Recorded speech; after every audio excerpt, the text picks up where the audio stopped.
qual é o treinador que gerou mais treinadores no passado 10 anos? Mourinho. Quantos jogadores que o Mourinho treinou e que hoje são treinadores? E a questão é esta. Qual é o tipo de atleta e a influência que nós temos? Porque se nós falarmos em níveis de liderança, é o quinto nível. É que a minha capacidade de gerar líderes dentro da minha equipa que sejam melhores líderes dentro do balneário e que futuramente ajudem a formar outras equipas. Para gerar sempre uma mensagem cada vez mais positiva de evolução. Tal como eu também tive treinadores que me influenciaram a ajudar outras pessoas. E é por isso que eu também gostei muito quando comecei a ser coach de treinadores, porque percebi que a minha contribuição acaba por ser maior do que se eu treinar 23, 26 jogadores. Eu consigo chegar eventualmente a 10 treinadores que cada um tem 26 ou 25 jogadores. Portanto, em 10 horas numa semana, eu estou a influenciar 250 jogadores. Por isso é que eu gosto tanto desta profissão. São 4 os pilares que sustentam a profissão de treinador: confiança, influência, liderança, metodologia. Aqui eu vou partilhar as várias estratégias que o treinador precisa de dominar para ter credibilidade, ser reconhecido, obter mais lucro e atingir as vitórias. Porque o facto é o seguinte: a dor passa, mas a tua autoridade fica. Ora, muito boa noite a todos. Bem-vindos aqui a mais uma conversa de futebol. O meu nome é David Souza. Estamos aqui em direto com Carlos Silva, aqui na plataforma da Sapienta Sports Football Academy. Carlos, muito boa noite para ti e para todos os que nos acompanham. Muito obrigado por estares aqui presente, teres aceito aqui o desafio de juntares esta conversa sobre futebol, aquilo que nos apaixona, que nos agrada, daquilo que gostamos de fazer, de pensar, de refletir. E agradecer-te mais uma vez então por esta disponibilidade. O que eu lançava o desafio, como faço regularmente, de te poderes apresentar mais do que um especialista em coaching na área do futebol, de um amigo, também já de alguma data.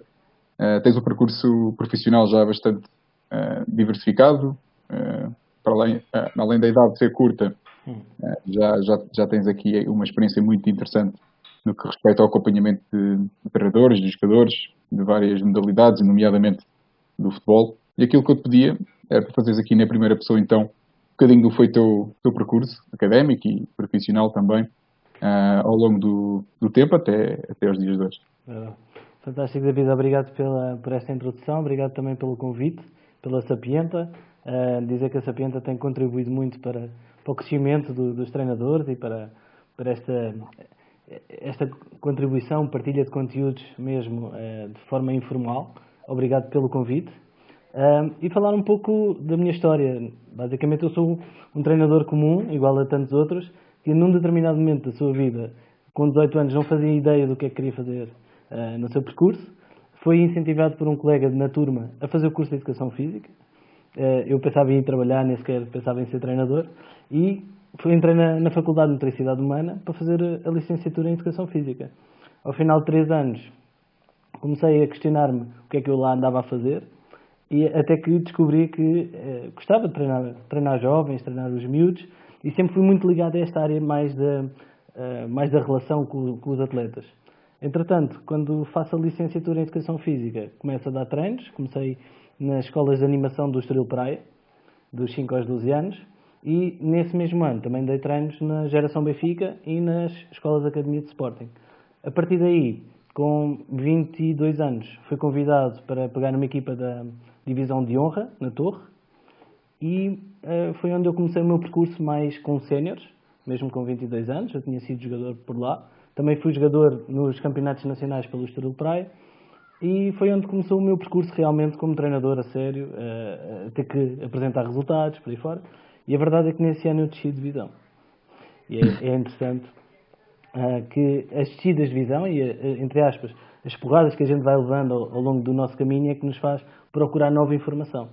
Então, nesse ano, eu depois, quando terminou, fui convidado a ir para os Açores. Para os Açores fui como adjunto e fui treinar uma equipa na Série Açores, como adjunto, novamente.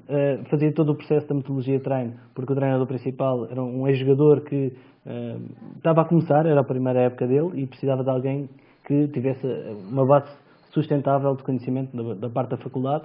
E então eu fui dar uma ajuda. E a verdade é que uma equipa que subiu das regionais, à terceira jornada estava em terceiro lugar. Basicamente, só assim, coisas pequeninas, só para ir justificando. E então eu entendi que precisava de formar-me um pouco mais e fui novamente para a Faculdade de Nutricidade Humana fazer o mestrado em treino desportivo. E nesse ano também fiz um curso de coaching, fui para a Alemanha fazer o curso de coaching, no qual depois especializei-me na área do desporto e também da programação neurolinguística. Pronto, e depois comecei a perceber que as áreas comportamentais é que me iriam ajudar a trazer resultados e, entretanto, comecei a trabalhar no 1º de dezembro, no CNS, no Loures. Tivemos sempre em primeiro lugar nesses campeonatos, até que um dia eu sou despedido, mesmo estando em primeiro lugar. E então eu fiz uma reflexão na minha vida e disse: eu quero definir o meu posicionamento como um treinador tático comportamental e como coach do treinador. Então, a partir daí, comecei a acompanhar treinadores principais, adjuntos, nas várias ligas da Europa, Segunda Liga Portuguesa, Primeira Liga Portuguesa, Primeira Liga Finlandesa, Primeira Liga Norueguesa, China, Índia, e hoje em dia faço, para além desse acompanhamento a esses treinadores, faço uma ajuda mais comportamental a nível do scouting para algumas seleções. Portanto, já fiz para a Índia, para a Guiné-Bissau e para outras propostas que eventualmente poderão surgir no futuro. Carlos, é exatamente o que eu disse. Não é por ter sido eu a dizer que está correto, mas é exatamente o que eu disse, no sentido em que há muita experiência já desse lado no que respeita a esta decisão de vida que surgiu após essa reflexão. O que é engraçado é que foi atrás de uma adversidade, coisa que muitas vezes acontece quando nos sentimos, se calhar, menos positivos, é quando começamos a refletir naquilo que nos... Nietzsche tinha uma frase engraçada que agora me lembrei. É na desgraça que nós vemos depois, começamos a pensar exatamente o nosso lugar no universo e no existencialismo e o porquê do ser das coisas. Mas, na verdade, o termo coaching, programação neurolinguística, o vulgo PNL, é bastante aceito e comumente usado hoje em dia, faz parte até da parafernália de termos usados por todos os treinadores, de futebol e não só, e muitas vezes carece de alguma interpretação, nomeadamente de clarificação do seu sentido e da sua definição. Queres, assim, de uma forma geral, dar-nos um bocadinho a entender, lado senso, aqui em breves segundos, o que é o coaching, para que serve e também a programação neurolinguística, já agora, e depois, claro, se conseguires fazer a ponte para o desporto, nomeadamente do futebol, perfeito, melhor ainda. Fantástico. Ora, a primeira questão aqui, eu acho que eu quero tocar, que eu fiz o meu curso, comecei em 2007. Isto significa que eu já levo 13 anos de especialização nessas áreas. Eu especializei-me em trainer, quer dizer que é quase como um doutoramento na faculdade. Portanto, é um nível já mais avançado. Portanto, não fiz um workshop e agora digo que trabalho na área do coaching. Tá? Certo. Isso às vezes faz diferença. Bom, a nível do coaching, o coaching é muito simples. Basicamente é nós olharmos para o ser humano com total capacidade de recursos e entender que ele não precisa que eu lhe explique as coisas. Eu posso simplesmente ajudá-lo a gerar recursos dentro dele, utilizando os recursos dele, para que ele chegue às próprias respostas em prol dos objetivos que ele tem. Então, por exemplo, eu posso utilizar no desporto, eu posso utilizar técnicas de coaching para chegar perto do atleta, fazer-lhe perguntas-chave para que ele chegue às respostas táticas que ele precisa para fazer durante o jogo, não necessitando de lhe explicar táticas. Este é o fundamento do coaching, tá? Claro que depois, o que é que acontece? Há muita gente que começou a fazer workshops e a aparecer e começou a utilizar ferramentas de coaching dentro da mentoria e dentro do próprio treino. Ou seja, eu posso dar uma estratégia de liderança mais diretiva, mais autocrática perante os meus atletas e lá pelo meio posso utilizar uma ferramenta de coaching, por exemplo, de objetivos, na definição de objetivos. Ajudo o atleta a chegar aos próprios objetivos, mas depois eu encaminho para a estratégia e tática que eu quero.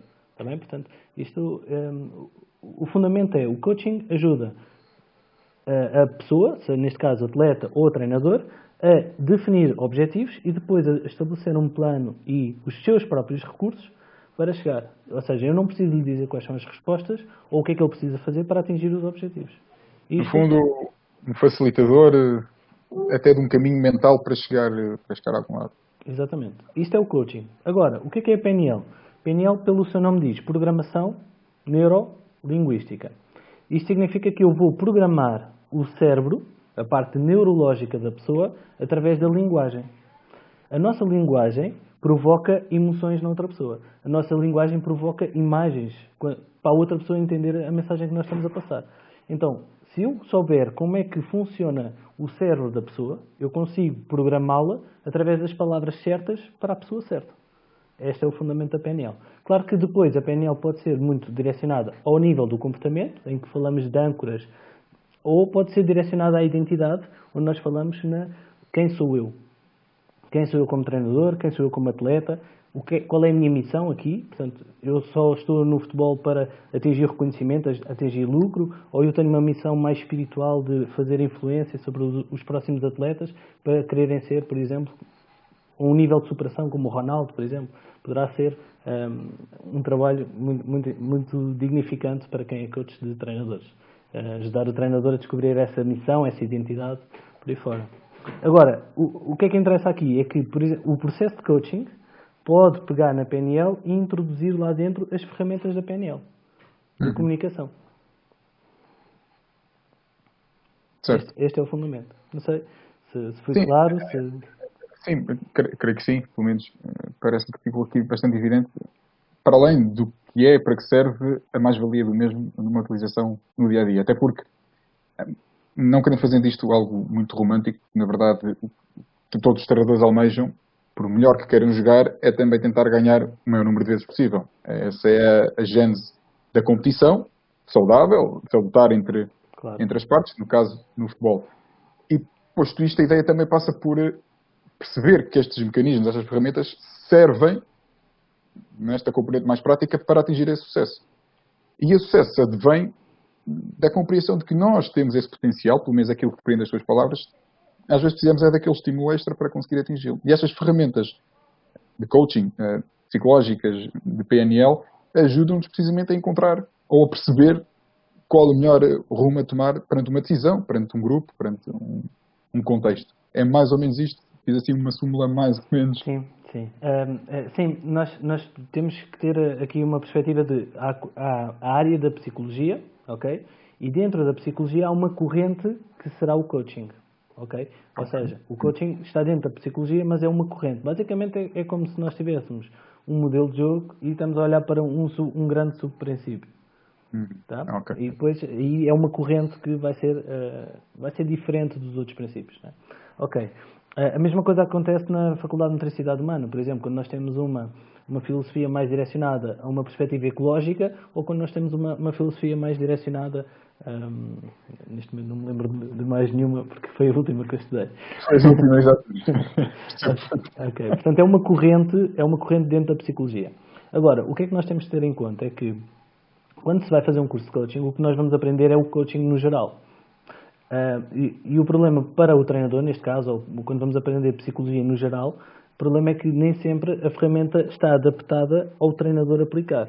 E muitas vezes a psicologia é olhada como, ok, existe a pessoa que faz o trabalho de psicologia fora da equipa e que pode fazer um trabalho multidisciplinar.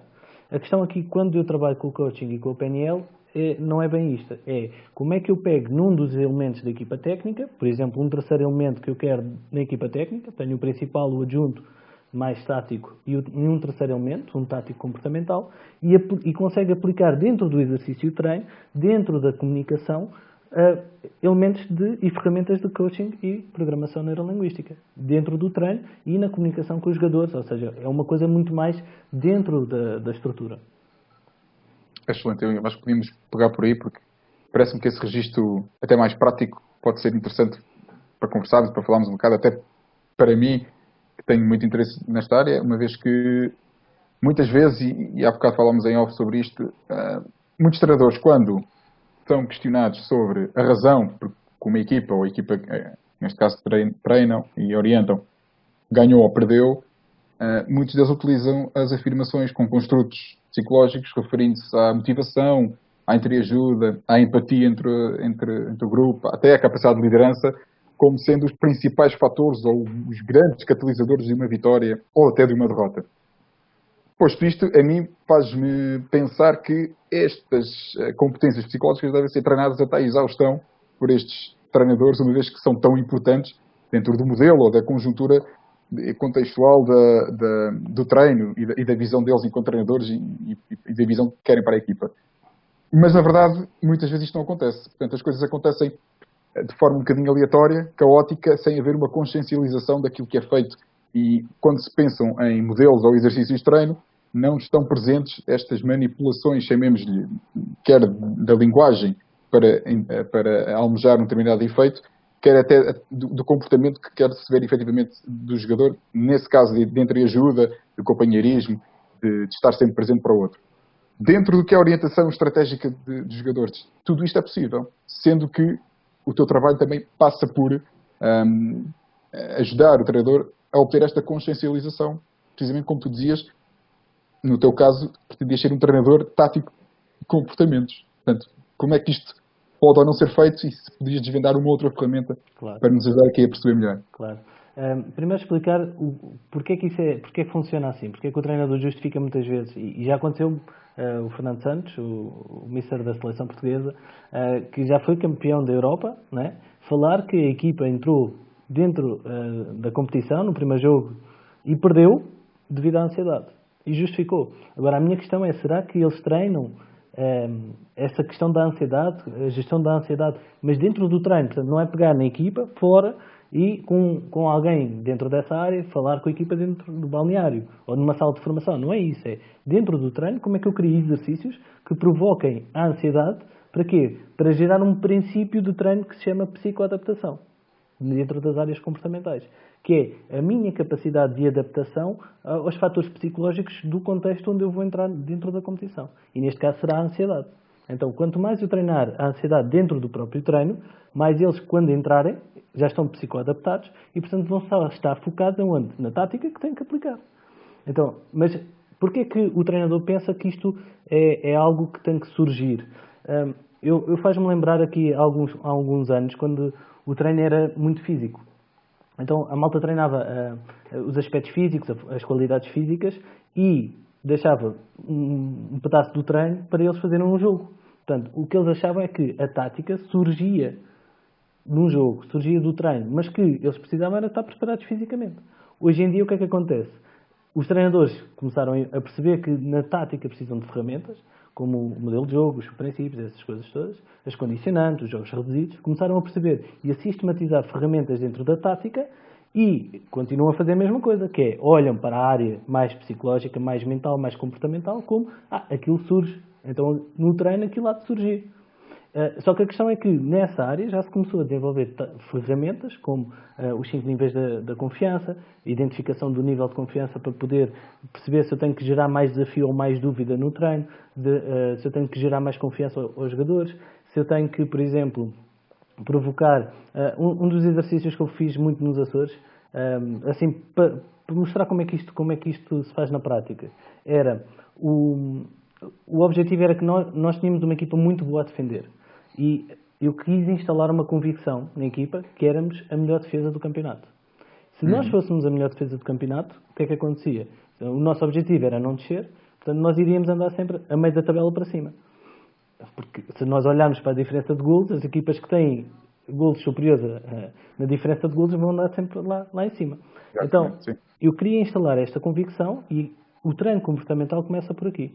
Instalação de convicções. Porque as convicções vão libertar ou bloquear as emoções.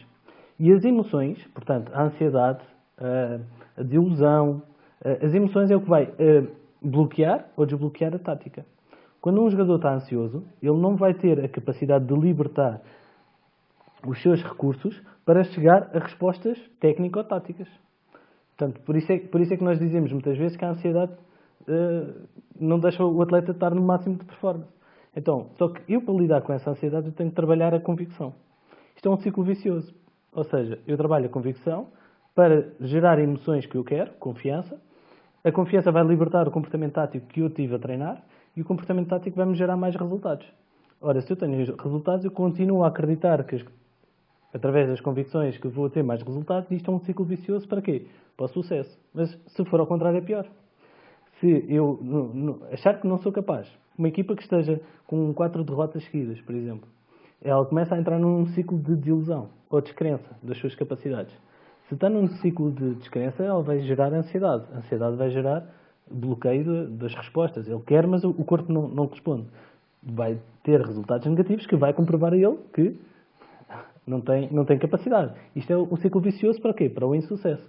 Então, o meu trabalho, por exemplo, nos Açores, era gerar a convicção que somos a melhor defesa. E como é que fazia isso? Muito simples. Eu chegava ao pé da equipa e fazia um treino comportamental. Dizia, ok, eu quero que vocês acreditem que se nós estivéssemos nos jogos em que a gente estiver a ganhar 1-0, vocês vão aguentar o resultado até ao fim. Ou seja, vamos ter 5 minutos, eu vou colocar 11 jogadores contra 6 e esses 11 jogadores não vão conseguir marcar gol porque vocês vão ser super-heróis e vão conseguir aguentar o resultado de 1-0 até ao final. Portanto, a partir daqui eu já estou aqui a criar condicionantes comportamentais e o que é que vai acontecer quando eu tenho 11 contra 6?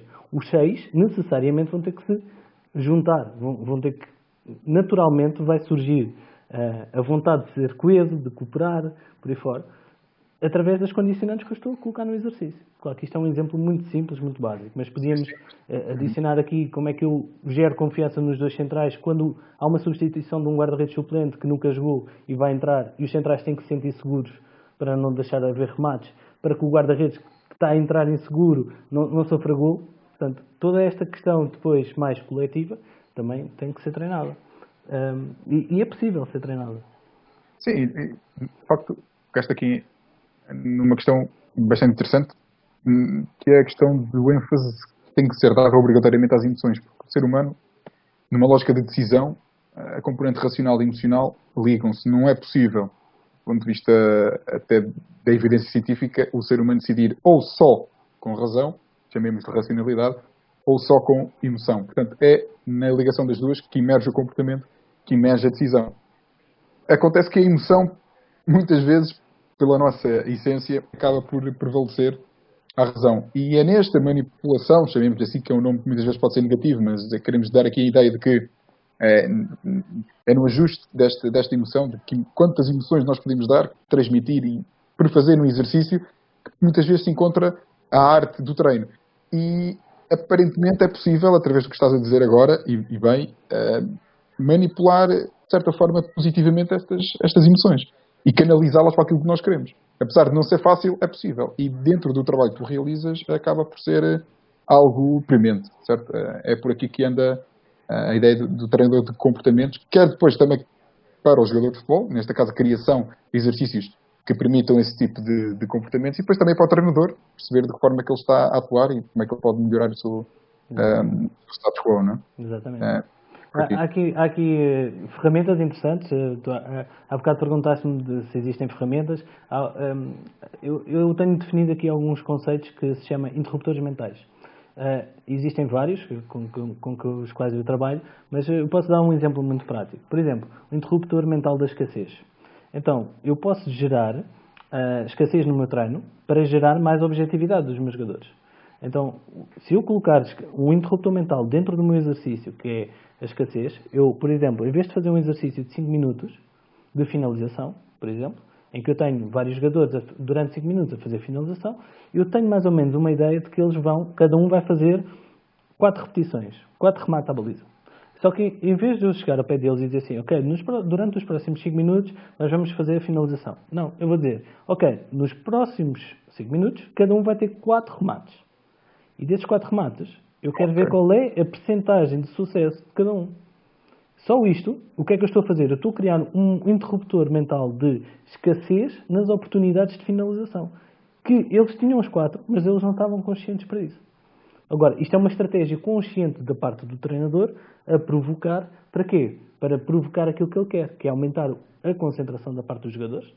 Eles vão estar muito mais concentrados no momento de finalização e aumentar a eficácia. Porque se eles vão aumentar a concentração, eles vão aumentar a eficácia. E depois aqui podemos entrar na regulação do sucesso e da eficácia do exercício e se estamos a gerar confiança ou não estamos a gerar confiança. Por exemplo, a percentagem de sucesso, se eu quiser aumentar a percentagem de sucesso do exercício, na eficácia, eu estou a querer gerar o quê? Tendencialmente confiança.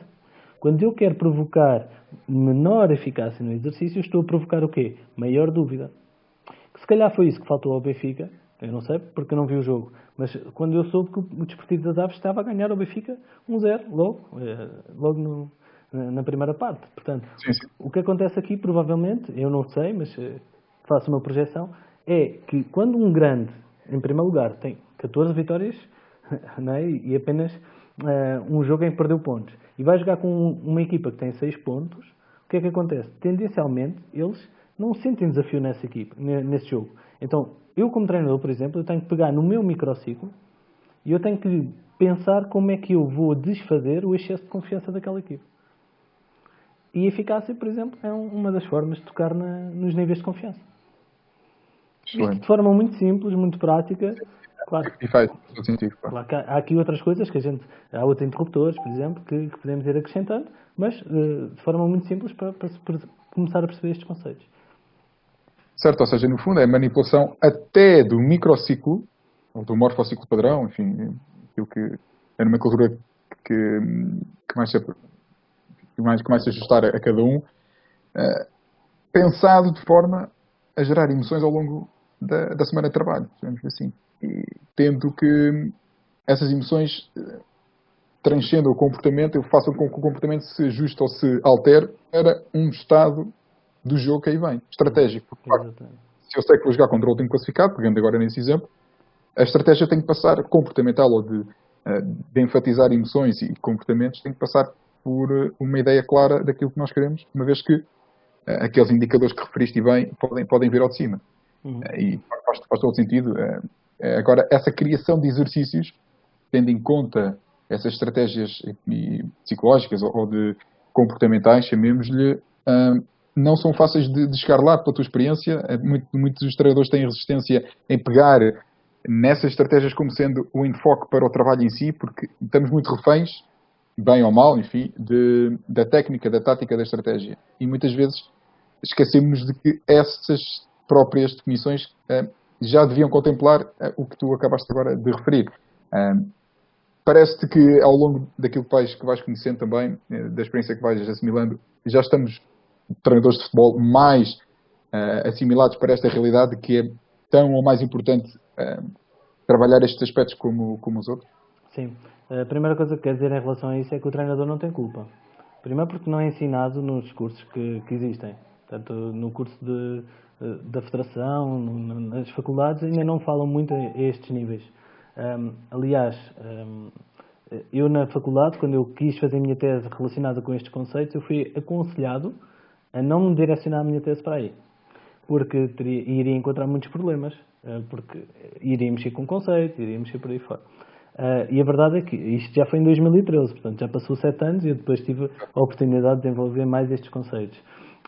Mas isto para dizer que o treinador não tem culpa, porque a mesma coisa acontecia quando o treinador tinha uma perspectiva de treino integrado ou treino mais físico, daqueles microciclos de Matveev e por aí fora, que quando apareceu, eventualmente, algumas periodizações relacionadas com a tática ou a estratégica, que eles não sabiam aplicar.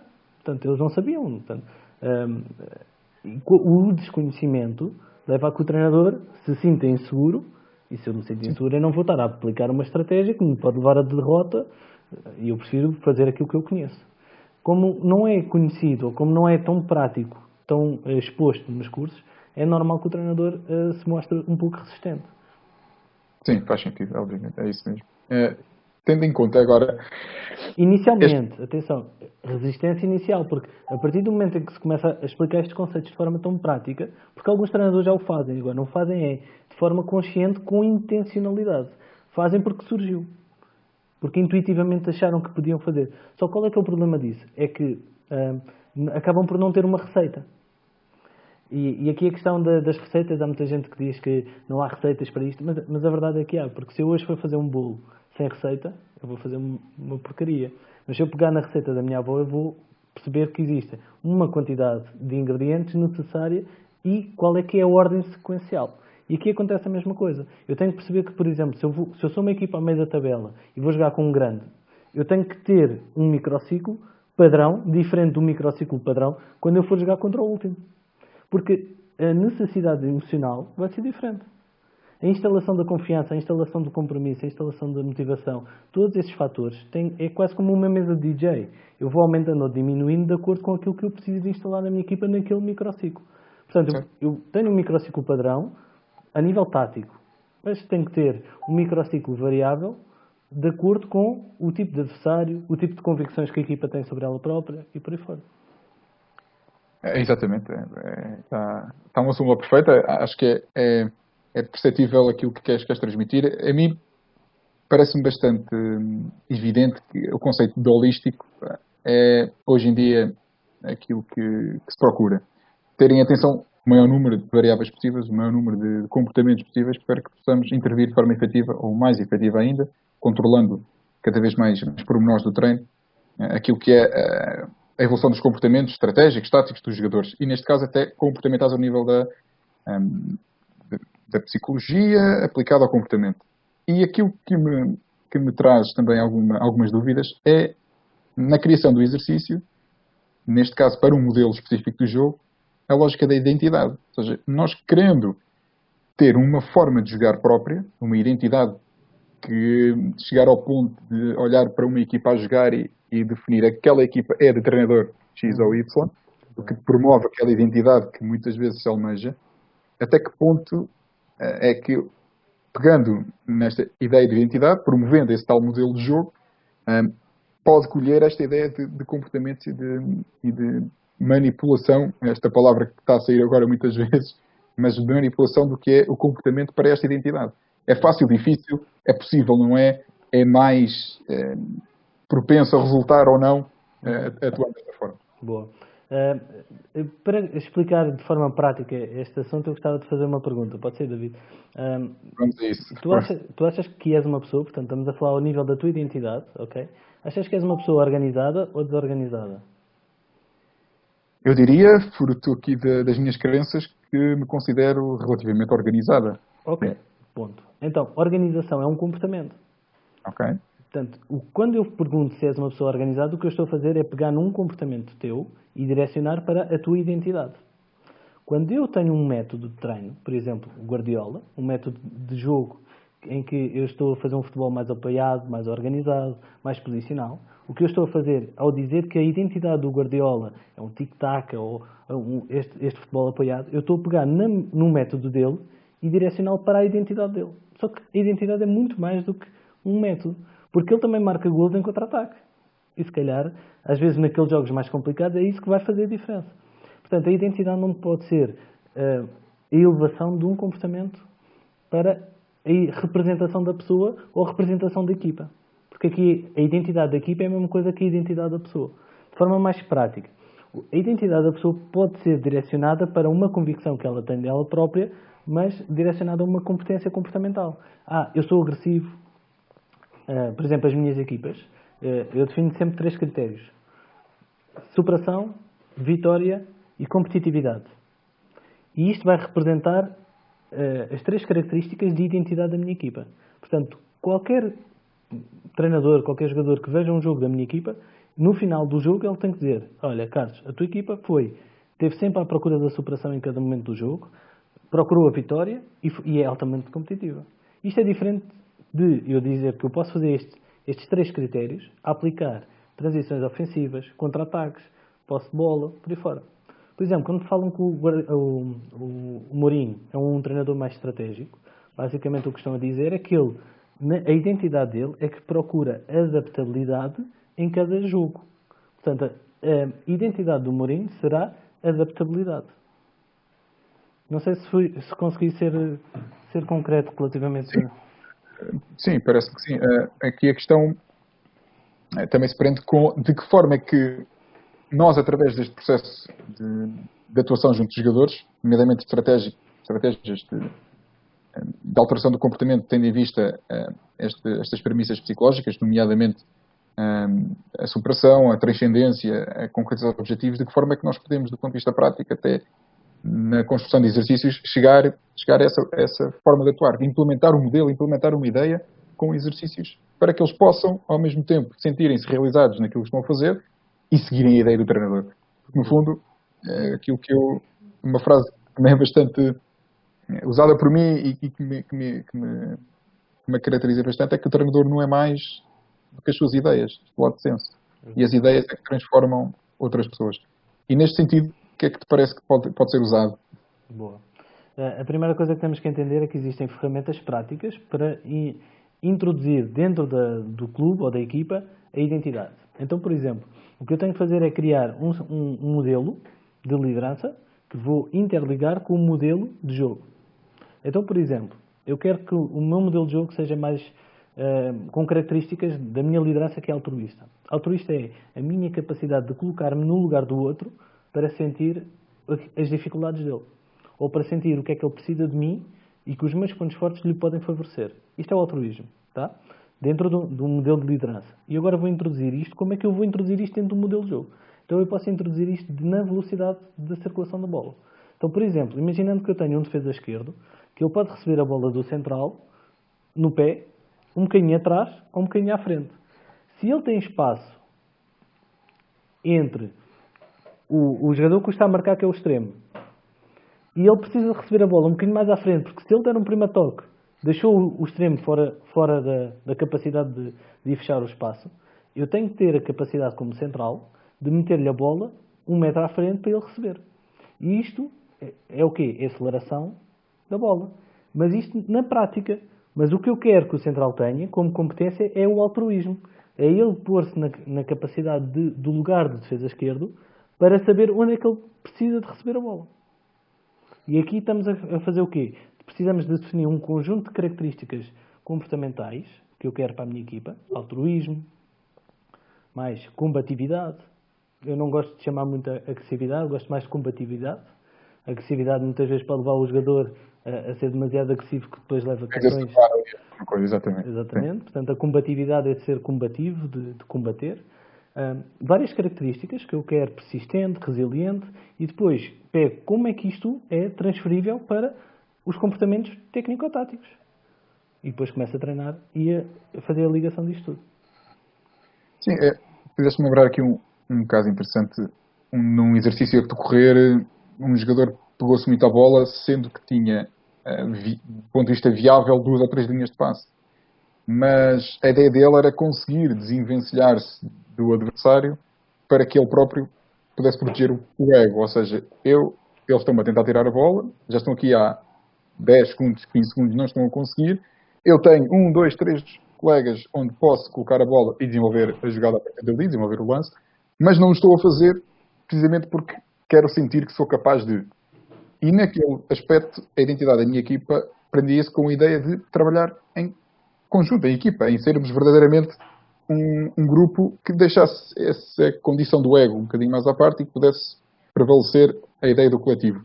Nesse momento isso não aconteceu. Eu imediatamente parei o exercício e questionei o porquê daquilo. Óbvio, já ia com a predisposição de saber o que poderia ser, nomeadamente esta tendência que têm para, ainda para mais em contexto de treino, estão ali um bocadinho mais livres e conseguiram ter aquela ideia: não, eu sou capaz, eu sei mais, ou sei, enfim, tentar ali desenvencilhar-se daquele problema sozinho. E a questão que eu fiz foi: porquê?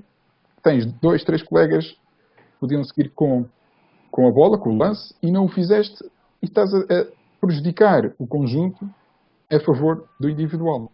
E nesse momento fez-me sentido apelar à ideia de união, apelar à ideia de coletivo. E precisamente esta consciencialização, se a tivermos mais vezes, acredito, pela experiência e também pela evidência que nos mostra a ciência aqui do desporto e no futebol em particular, podemos ter mais sucesso porque conseguimos controlar um conjunto de situações, não só tático e técnico, mas também comportamentais, que vão ajudar a equipa. Não tenho dúvidas de que a forma como jogamos transparece muito daquilo que é a ideia do treinador e a ideia dos próprios jogadores inseridos numa sociedade altruísta ou não, ou individual ou não. Ou seja, parece-me que estes comportamentos são de máxima importância para aquilo que é o jogar, até para incluir no modelo, caso os jogadores tenham essa competência.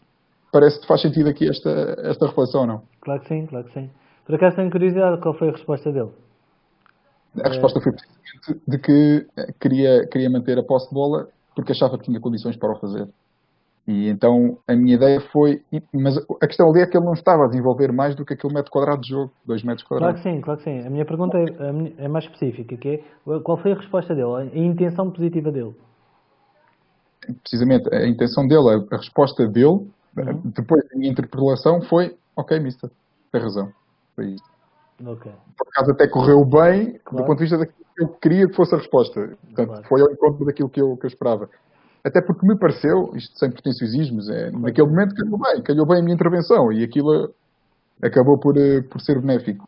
Mas acredito piamente que depois desta experiência, até os outros, por experiência partilhada, ao verem aquela situação, perceberam que faz sentido porque eu, para além de me ajudar a mim, estou a ajudar os outros. E isso faz com que a equipa emane aquilo que quer e não o próprio indivíduo. E isso Exatamente. pareceu bastante benéfico. E este radica muito o que é este trabalho de consciencialização, o teu e de outros profissionais desta área, que permitem perceber ou ajudar a perceber a importância deste tipo de atuação. Muitas Exatamente. vezes fazemos-lo sem essa consciência e tendo consciência, ou seja, sabendo exatamente o que o nosso feedback, a nossa intervenção vai provocar ao nível das emoções e de um comportamento que queremos ver corrigido, para além do técnico e da tática, pode favorecer, obviamente, o sucesso da equipa, quer coletivo, quer individual. Portanto, Exatamente. esta pequena história ajudou-me a mim, este pequeno episódio ajudou-me a mim a perceber a importância na prática, não é? Uhum. Para além depois da sala e todos os contactos que já tive com esta forma de trabalhar. Exatamente. E aquilo que referiste é uma técnica. Basicamente é o questionamento, não é? Primeiro, que é um interruptor mental da conversa. Que é eu dar a possibilidade de o outro participar. E isso faz com que ele se envolva comigo. Portanto, é um interruptor em que eu estou a criar uma relação com ele. A segunda é o quer. É a importância que eu estou a dar a ouvi-lo. Porque muitas vezes a gente faz a pergunta, o atleta está a dar a resposta, mas a gente já está a pensar na resposta que vai dar ao atleta e não a ouvir a resposta que ele nos está a dar. Porque pegando na resposta que ele nos dá, a gente pode entender qual é que é, neste caso, a convicção que o está a bloquear, porque ele acredita efetivamente, se ele não acreditasse, ele não me faria aquilo, que ele está a fazer algo bom. É a mesma coisa que o ladrão vai na rua, rouba uma carteira, ele está a acreditar que está a fazer uma coisa boa, porque ele tem uma intenção boa, que é ganhar dinheiro. Agora, a intenção que o treinador tem que ter é receber a informação que o atleta nos está a dar para depois mudar a percepção dele. É a mesma coisa que o ladrão. É dizer ao ladrão, por exemplo, que ele pode ganhar dinheiro de outra maneira, que não lhe vai trazer tantos problemas. E com o jogador é a mesma coisa. Mas para isso a gente precisa de ouvir a resposta, para perceber o que é que o está a levar a ter aquele comportamento, para depois alterar aquilo, aquela convicção. Que no fundo foi toda esta estratégia que tu fizeste. Agora, eu posso fazer isso conscientemente, ou posso fazer isso pela experiência, pela intuição. Tá? E depois também outra questão, que é, isso vai funcionar melhor para uns atletas, mas para outros não. Dependendo da Precisamente. personalidade e das características psicológicas do atleta. Sim, Tendencialmente exato. esse atleta é um atleta mais egoísta e provavelmente ele, ao fazer isso, procurava reconhecimento e quando tu paras para o ouvir, já lhe estás a dar esse reconhecimento. Portanto, é muito mais fácil. Como ele está a obter reconhecimento na mesma, ele alterar o seu comportamento. Isto de forma Sim, muito sim. simples, uma explicação muito Uhum. Faz boa. sentido. É Sim, parece-me exatamente. que é por aí, exatamente. Fantástico. Aquilo que eu gostava de conversar agora contigo era relativamente à liderança, motivação e comunicação. Sei que são 3 temas imensos, quer dizer, não chegava meia dúzia de dias. De qualquer maneira, hum, na tua perspectiva, tem sido fácil, difícil ou médio, chamemos-lhe, Certo. a introdução de que, com as pessoas que tens vindo a trabalhar, profissionais ou não, de que estes processos de liderança é um processo evolutivo que depende muito da tenacidade, da persistência do treinador para com os jogadores, mesmo quer ao nível da comunicação e da motivação para qualquer tarefa. Tem sido fácil de aplicar ou de desenvolver estes conceitos, ou parece que hoje em dia já estamos mais ou menos cientes, estamos, do ponto de vista do que é o treinador de futebol, para estas realidades e para estas necessidades do treino. Eu acho que sim. Eu acho que o treinador está cada vez mais disponível para aprender sobre isso. Porquê? Porque quando as metodologias táticas começam a chegar a toda a gente, as equipas começam a se equivaler taticamente. Não é? Então, temos que procurar outros fatores que vão fazer a diferença. Porque Ah, não é? Se a gente vê jogos da Primeira Liga, seja de Portugal, de outras divisões, e as equipas estão muito equiparáveis, mesmo de lugares diferentes. Portanto, porquê? Porque a nível tático ou estratégico já está todo mundo desenvolvido que o treinador precisa de outro tipo de ferramentas. E a liderança é uma ferramenta clara de influência, porque o que é a liderança? É o processo de influência para objetivos coletivos. A liderança é isto. Agora, a forma como eu faço essa influência pode ser entre um polo autocrático, diretivo e mandão, ou pode ser um polo mais tranquilo, soft, por aí fora. Só que o que acontece é que o treinador, normalmente, vamos voltar à identidade, ele vê-se num determinado destes polos. Eu sou mais relacional com os meus jogadores, mais soft, ou eu sou mais, não, é como eu quero e é como eu quero. Só que a questão da liderança não pode ser assim. A liderança tem que ser vista como um processo de camaleão. Eu tenho que me ajustar àquilo que a equipa está a precisar, às necessidades da equipa, e não àquilo que é a minha zona de conforto. Portanto, um treinador que é muito diretivo é a mesma coisa que quando eu tenho um martelo, tudo o que eu vejo são pregos. E não pode ser. Portanto, eu tenho que ter uma caixa de ferramentas, neste caso a liderança, ter vários estilos de liderança, saber identificar qual é a necessidade da minha equipa. Se a minha equipa precisa de uma liderança mais de apoio, porque emocionalmente ela está frágil. Dar um exemplo concreto. O Mourinho, quando jogou com o Olympiacos e começou a perder 2-0 em casa, no Tottenham, certo? Teve a perder 2-0 e ele na conferência de imprensa diz, ele chega à conferência de imprensa e diz o que eu dei à minha equipa foi confiança e técnico-tática. Certo, certo, certo. O que ele percebeu claramente é que a equipa precisava dele, estava a ter uma necessidade de uma liderança de apoio misturada com uma liderança direcionada também para o conteúdo. E nós, como treinadores, temos que entender se a equipa, qual é o tipo de necessidade que a equipa nos está a pedir. Quando é que eu dou diretivo? Normalmente é quando a equipa está motivada para fazer, né? Mas está incompetente e precisa que eu lhe dê direção. Quando é que eu sou mais soft? Quando a equipa está altamente motivada e está altamente competente. Portanto, eu posso ser mais soft porque a coisa já está a andar por eles próprios, já são mais autónomos. Por aí fora. Agora, o que eu tenho que perceber claramente é a ferramenta, a liderança é um processo de influência e eu tenho que dar aquilo que eu tenho que ver e diagnosticar na minha equipa. Agora, onde é que entra a comunicação e a motivação aí? A comunicação é a forma como o treinador coloca em prática a sua liderança. Porque a liderança é uma coisa invisível. A comunicação é prática da liderança. Eu vou ter uma comunicação mais com gestos mais assertivos, com uma tonalidade de voz mais assertiva, quando eu quero ser uma liderança mais diretiva. Ou eu vou ser mais tranquilo quando eu... E a minha comunicação é a forma de eu expressar a minha liderança. A motivação já é diferente. É a forma como eu vou manter a influência ao longo do tempo. Certo, essas questões de paralinguagem podem também ser aprendidas e utilizadas a favor, neste caso do treinador, para conseguir que os comportamentos sigam a linha orientadora que ele pretende.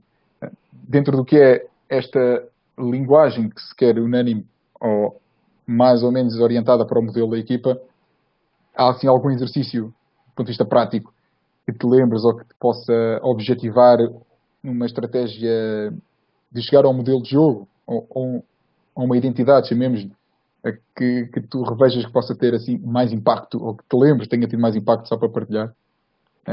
Enfim, dar aqui uma ideia mais prática daquilo que pode ser feito com estas estratégias. De liderança?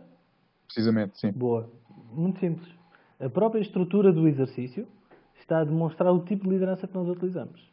Então, por exemplo, se eu tiver um exercício de uma movimentação em que eu quero que o defesa esquerdo meta a bola no extremo, o extremo faça a tabela com o ponta de lança, o médio faça um passo longo e o outro extremo vai cruzar, eu estou a utilizar uma estrutura diretiva. É como eu quero e acabou. Vocês não pensam. Vocês só têm que executar. Então eu estou a utilizar o quê? Uma liderança diretiva, autocrática.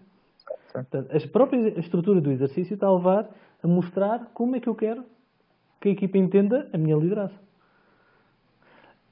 O contrário, por exemplo, quando eu faço uma forma jogada, eu posso criar condicionantes para a minha equipa. Eu já estou a fazer uma forma autocrática, mas um pouco mais funcional. Só que eu estou a ser autocrático na mesma. Porquê? Porque eu estou a pôr condicionantes como eu quero. Eu quero que vocês joguem 2 toques. Então, eu estou a dizer à equipa como é que eu quero que eles joguem. Eu não estou a potenciar a equipa a ver como é que o adversário está a jogar para arranjar as suas próprias soluções. Certo. E aí seria uma liderança mais de coaching. Que é eu dar à equipa a capacidade de leitura do adversário para que eles próprios encontrem as soluções para ganhar um jogo. Que muitas vezes é o que acontece num jogo. Eu levo um futebol previsível, porque eu expliquei todas as condicionantes que eu quero durante a semana que a minha equipa aplique, só que depois num jogo o adversário também preparou uma estratégia. E se eu não ensinar os meus atletas a não ter condicionantes e ter os comportamentos que eu quero na mesma, mas a ler o adversário no treino, aquilo que a gente chama o adversário Coca-Cola, não é? A perceber o que é que eles estão a fazer para que eles próprios entendam o que é que eles têm que alterar na estratégia, de forma guiada, Sim. é muito mais fácil depois no jogo que a minha equipa se adapte à imprevisibilidade do jogo. Só que como o treinador quer controle, quer direção, quer segurança, né? Não quer sentir aquela insegurança de deixar na mão dos atletas a descoberta, então prefere este tipo de liderança mais autocrática, mais diretiva e que transporta isso para os seus próprios exercícios. Não sei se Por exemplo, sim, mas o contrário dessa orientação era, por exemplo, é um espaço definido, um espaço de exercício, e é dada a liberdade, eu ia dizer conceptual, de conseguir chegar ao objetivo, vamos imaginar que é o golo, de forma livre. Quer dizer, todos têm, eu quero é que seja golo, vocês fazem-no da forma como acharem melhor. Entendias isto como sendo uma liderança mais permissiva, mais democrática, ou estamos a falar aqui de algo menos diretivo, mas que ao mesmo tempo acaba por ser uma decisão do treinador? Há aqui alguma coisa que se misture? Certo. O que eu estou a falar é, eu vou criar o mesmo exercício, mas em vez de dar condicionantes à minha equipa, vou dar condicionantes à equipa Coca-Cola. E vou obrigar a minha equipa a olhar e a estar atento e a perceber o que é que o adversário está a fazer para descobrir quais são as respostas que tem que dar. Então, por exemplo, eu digo à equipa Coca-Cola que tem que atacar pelos corredores e não pode marcar golos pelo corredor central. Mas isto sem a minha equipa saber. E, tendencialmente, o que é que eu vou pedir? À minha equipa que esteja atento para perceber qual é a estratégia que a outra equipa vai fazer. E no momento em que eles começam a perceber que a outra equipa só pode jogar pelos corredores, certo? Eu posso chegar ao pé da minha equipa e perguntar: ok, quando nós recuperamos a bola, onde é que há espaço? Missa no corredor central. Ok. Então, quando há espaço no corredor central, que tipo de estratégias é que nós podemos utilizar a nível de ataque do espaço? Missa, podemos utilizar a desmarcação em ruptura, podemos utilizar... Muito bem, então vamos experimentar. Há maior compromisso a parte dos atletas, há maior compreensão, eles estão a ler o contexto e por aí fora. Isto é uma liderança coaching, que não deve ser utilizada sempre. Atenção. Há determinados momentos da época, não necessariamente no início, na pré-época, porque primeiro eu tenho que explicar os conceitos que eu quero que eles venham a descobrir mais tarde. Portanto, as respostas sou eu que dou na mesma, mas deixo-os no inconsciente para eles mais tarde se tornarem conscientes das respostas. É exatamente isso, nessa palavra que eu ia pegar agora, até porque das últimas vezes que estivemos juntos e tivemos a oportunidade de falar, discutir sobre estas temáticas, tu focavas bastante a ideia de inconsciente, ou seja, tudo aquilo que estava a ser falado naquele momento era para ser usado, quiçá mais tarde. Precisamente porque isso ia atuar ao nível do inconsciente, daquilo que nós achávamos que na altura até poderia não ser o melhor, porque lá está o desconhecido, faz com que existam reservas de atuação, e essas reservas vão sendo mitigadas ao longo do tempo, uma vez que as coisas vão fazendo sentido, e inconscientemente acabamos por dar uso a essas ferramentas quase sem as perceber. Consegues esclarecer um bocadinho mais daquilo que nós falámos na altura, desta questão do inconsciente, de que forma é que este inconsciente atua na nossa realidade do dia-a-dia, até na construção do exercício e na orientação, na direção dos mesmos, no treino? Não é fácil, porque são conceitos difíceis de explicar assim em curto espaço de tempo. Eu vou procurar ser prático, ok? Primeiro temos que entender o que é o inconsciente e o consciente. Portanto, o nosso inconsciente é o processo que a gente não tem consciência que ele está a acontecer. E a maior parte dos nossos comportamentos está inconsciente. Por exemplo, nós somos capazes de conduzir um carro de um ponto ao outro, chegar ao outro lado e nem sequer se lembrar do que é que fez durante o caminho. Isto acontece o quê? Que o nosso processo de condução já está inconsciente. Está em piloto automático. Está a ser claro isto? Certo? Ok. O consciente é quando eu estou a gastar energia para estar consciente do que é que está a acontecer. Por exemplo, eu posso estar consciente neste momento de que estou a abrir os braços para explicar uma ideia, para fazer entrar a ideia, né, que eu quero partilhar convosco. E agora, como é que eu coloco uma ideia num inconsciente para que mais tarde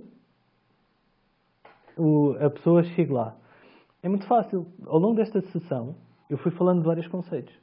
Vários conceitos que, tendencialmente, eles estavam inconscientes pelas pessoas.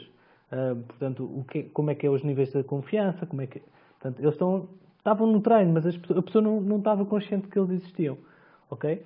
E à medida que eu fui falando em ferramentas, que tendencialmente, quando o treinador voltar ao treino, ele está no treino, está a fazer o plano de treino, está a organizar as coisas e, de repente, a ideia surge. Porquê? Porque surgiu um problema que fez com que aquele recurso se fosse ativado. Portanto, a informação está lá, mas o problema é que faz o recurso surgir. Então, o que eu quero dizer, por exemplo, é que eu fiz um curso de coaching em 2011 e ainda hoje eu estou a fazer cliques e insights de coisas que o meu formador me deu naquele momento. Só que eu não tenho a capacidade, ao longo de... Né, estamos aqui a falar há cerca de 1 hora, o treinador não tem capacidade de tornar consciente todo o conteúdo que a gente falou agora. Portanto, ele foi ouvindo o conteúdo foi entrando, e agora, na prática, quando começar a surgir os problemas, inconscientemente a resposta vai fazer tilt. E às vezes a gente acha que esse insight é uma ideia que o treinador tem, mas isso já foi posto em algum momento por algum formador, por algum jogador, por alguma experiência passada. Não sei se consegui ser claro. Completamente, sim. Sim, faz sentido. Muitas vezes aquilo que denominamos de conhecimento tácito não é mais do que reminiscências daquilo que vamos experienciando, vamos vivendo, quer por experiência vivida, quer por experiência partilhada, e que acaba por acontecer e emergir em função do contexto específico que nos faz ter aquele comportamento, aquela resposta a um determinado contexto. Sim, faz todo sentido que assim... E agora vou fazer o link com o início, né? Agora, se nós pensarmos no coaching, o que é o coaching? É a ativação dos recursos da própria pessoa sem lhe dizer a resposta. Então isto quer dizer o quê? Que quando eu faço a pergunta, a pessoa já tem a resposta dentro dela e ela vai lhe dar a resposta que para ela vai ser a melhor resposta para essa pessoa. Não a resposta que eu acho que vai ser melhor para ela. E quando ela me dá essa resposta, quer dizer que ao longo da vida dela, aquela resposta já existiu. E ela viu ali um recurso que pode ser utilizado. Por isso é que o coaching se baseia de que dentro da pessoa, a pessoa já tem todos os recursos necessários para resolver qualquer problema. Muitas vezes até uma das técnicas simples de coaching é, por exemplo, o jogador que falaste, que referenciaste há bocado, que estava a tentar passar por eles todos. Tu podes chegar ao pé do atleta e perguntar, olha, se fosse o super-homem, e se o super-homem te pudesse dar algum conselho, qual é que era? E tu não dizias, ele viajava na maionese à procura da resposta que o super-homem lhe podia dar, e a resposta do super-homem que lhe iria dar era a resposta que ele encontrava dentro dele próprio e que ele poderia utilizar. Isto de forma muito simples, tornando aquilo que é complexo. É algo mais claro que fácil. Se eu perguntar a uma pessoa altamente racional e que não tem relação nenhuma, olha, o que é que o super-homem te diria? E a pessoa olha para mim e diz, olha, este gajo é maluco, não é? Mas agora, se eu tiver... Está para aqui a ideia. Exatamente. Sim. O tempo vai passando, lá está. Não damos quase conta dele porque está a ser bastante interessante a ler como seria previsível. E ainda bem que assim é. Aquilo que eu te ia pedir em jeito de súmula e de remate final é que sugestão é que poderias dar em termos de comportamento do que é ser treinador de futebol e do que é ser treinador de futebol hoje em dia perante aquilo que é o futebol, chamemos moderno ou atual, o dierno, não é? Para ser assim, para usar assim um termo mais quase esotérico. Certo.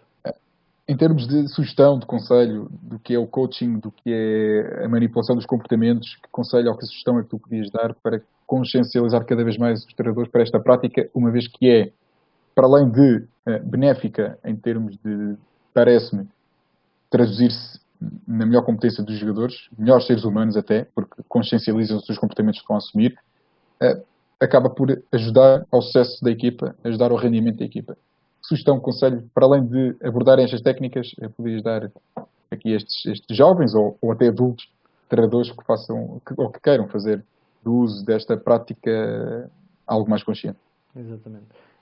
É muito simples. É perguntar para quê. A pergunta para quê leva-nos para a missão, para a identidade. E eu, enquanto treinador, para quê que eu quero ser treinador? E depois eu posso dar uma resposta. Quero ser treinador para ensinar aos atletas, porque eu gosto de ensinar. Ok, para que é que tu queres ensinar? Porque para ensinar eu sinto que estou a partilhar. Ok, para que é que tu queres partilhar? E o para quê, se eu constantemente utilizar essa questão, a pessoa vai descobrir coisas que não está consciente. E muitas vezes vai descobrir que quer contribuir para uma sociedade evolutiva, para um melhor ser humano, e que muitas vezes a necessidade que é imposta todos os dias pelos mídias de reconhecimento, de vitória, que muitas vezes é a parte superficial, que a pessoa acaba por acreditar que é isso que procura e gastar e andar nesta profissão com tanto esforço à procura disso, mas que no fundo, se nós escavarmos e levarmos a pessoa a entender que tudo o que ele faz, mesmo que haja vitórias, reconhecimento, é um contributo para o futuro. E vou dar um exemplo muito concreto. Qual é o treinador que gerou mais treinadores no passado 10 anos? Mourinho. Quantos jogadores que o Mourinho treinou e que hoje são treinadores? E a questão é esta. Qual é o tipo de atleta e a influência que nós temos? Porque se nós falarmos em níveis de liderança, é o 5º nível. É que a minha capacidade de gerar líderes dentro da minha equipa que sejam melhores líderes dentro do balneário e que futuramente ajudem a formar outras equipas. Para gerar sempre uma mensagem cada vez mais positiva de evolução. Tal como eu também tive treinadores que me influenciaram a ajudar outras pessoas. E é por isso que eu também gostei muito quando comecei a ser coach de treinadores. Porque percebi que a minha contribuição acaba por ser maior do que se eu treinar 23, 26 jogadores. Eu consigo chegar eventualmente a 10 treinadores que cada um tem 26 ou 25 jogadores. Portanto, eu em 10 horas numa semana, eu estou a influenciar 250 jogadores. Por isso é que eu gosto tanto desta profissão. Sim, faz sentido. Tá? Carlos, passou rápido. Eu só Claro. tenho que te agradecer a todos, os que aqui tiveram e a ti em particular pela tua disponibilidade mais uma vez em partilhar aqui um bocadinho do que é a tua prática e pensarmos aqui um bocadinho sobre o treino, o futebol, o coaching, neste caso específico. Agradecer-te mais uma vez a presença, mais uma vez a disponibilidade e fazer votos que tudo corra para o melhor e até uma próxima oportunidade. Claro, David. E agradecer-te as tuas questões, que são sempre muito pertinentes. Aliás, tudo o que eu fui partilhando foi porque as perguntas provocaram isso.